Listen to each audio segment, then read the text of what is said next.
Hi, and welcome to Cybrary.it. My name's Anthony, and I'm your local subject matter expert here for Network Plus. And today we're going to be talking about how different devices and protocols relate to our OSI model. So let's take a look at some of the different types of protocols and devices that we may encounter on networks and see if we can identify what layer of the OSI model they would fit under. So first we have MAC addresses.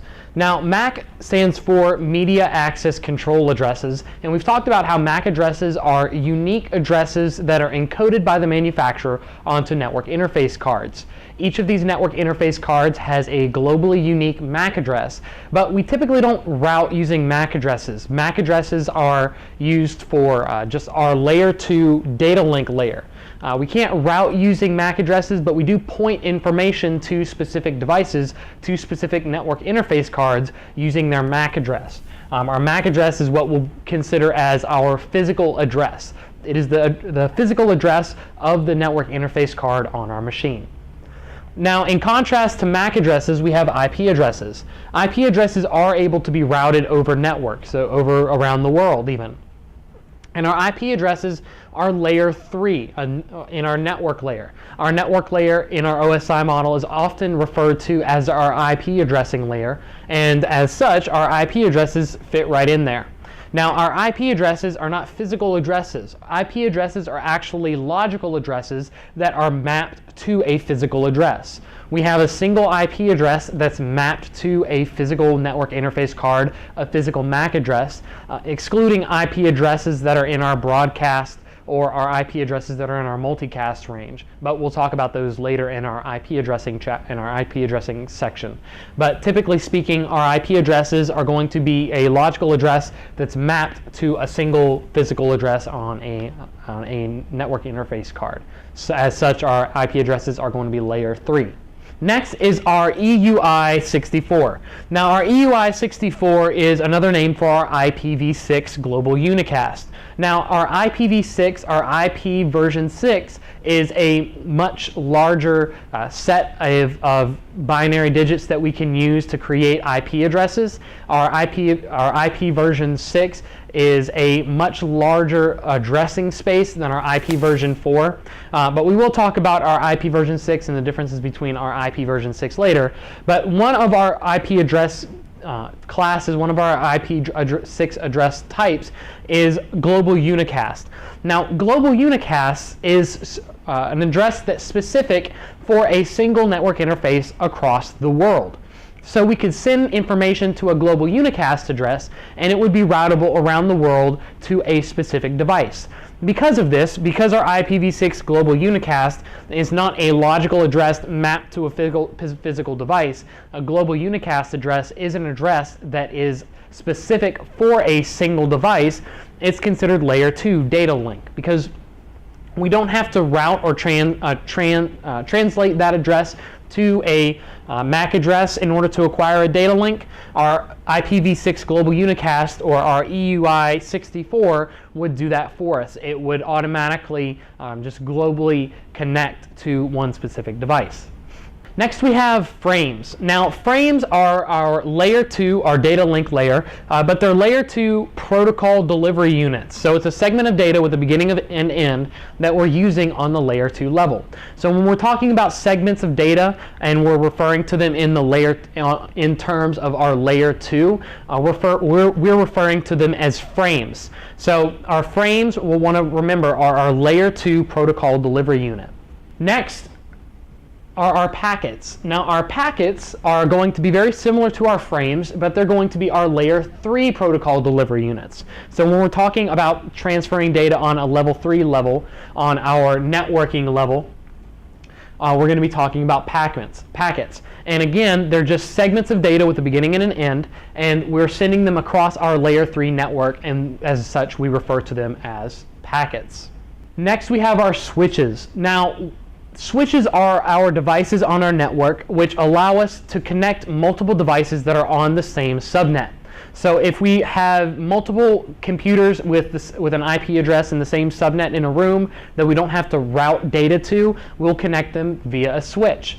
Now, because we don't have to route that data, because we don't necessarily need an IP address to communicate with these devices, we do communicate with an IP address because that's how our data typically communicates, but we don't need an IP address in order to make a connection with that device. We could send out a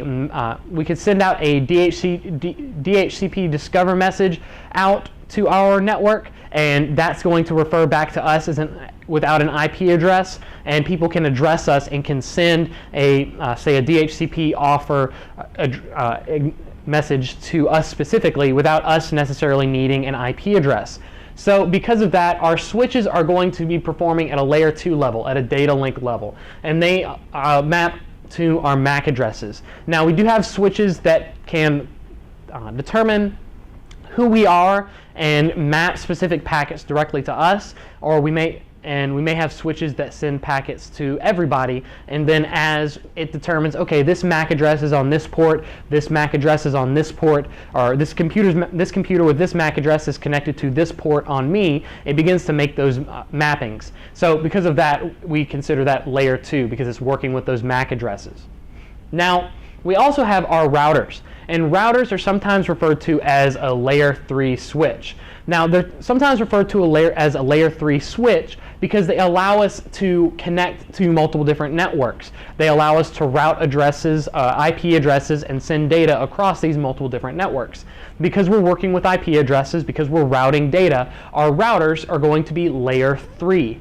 So we need to have sort of an intermediary, and these are our multi-layer switches. Now, our multi-layer switches allow our devices that can perform on layer 2 or layer 3. They're devices that may just perform switching functions, but if necessary can also be performing routing functions. So these will be considered our layer 3 switches. Let's finish up with some of the rest of our devices here.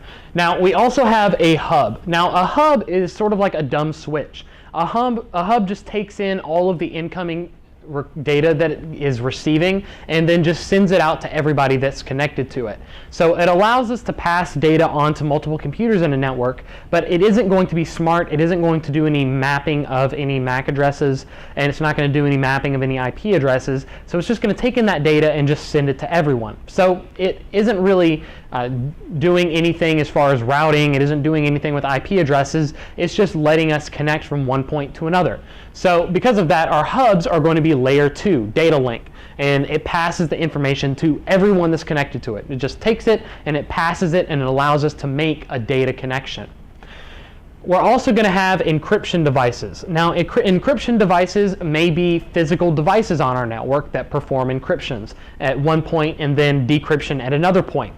Now, these encryption devices are going to be layer 6 devices, layer 6 being our presentation layer. Layer 6 formats our data, does encryption and decryption as among other forms of data formats.